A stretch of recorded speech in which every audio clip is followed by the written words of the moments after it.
Refined Awami League বর্তমানে রাজনৈতিক মাঠে সবচেয়ে আলোচিত নামটি হচ্ছে বা বিষয়টি হচ্ছে রিফাইন্ড আওয়ামী লীগ।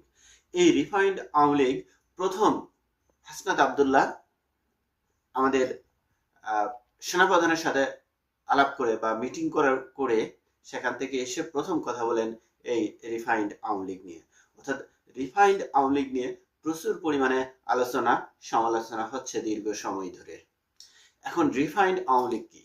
রিফাইন্ড আওয়ামী লীগের মূল কথা হচ্ছে আওয়ামী লীগের সভানেত্রী জননেত্রী শেখ হাসিনাকে সরিয়ে তার বদলে আওয়ামী লীগের অন্য কাউকে, যার নামে হয়তো মামলা নেই বা এই বর্তমান সরকার তার নামে বা প্রিভিয়াস সরকার যাদের নামে মামলা করেনি বা যারা তাদের যারা মনে করে যে তাদের মতো করে চলতে পারে এমন একটা আওয়ামী লীগ তৈরি করা। অর্থাৎ রিফাইন্ড আওয়ামী লীগকে খুব বাংলা ভাষায় এবং সহজ সরল ভাষায় বলতে গেলে এর আরেকটি নাম হচ্ছে ষড়যন্ত্র। অর্থাৎ ষড়যন্ত্র করে এই আওয়ামী লীগকে ধ্বংস করার আরেকটি নামই হচ্ছে রিফাইন্ড আওয়ামী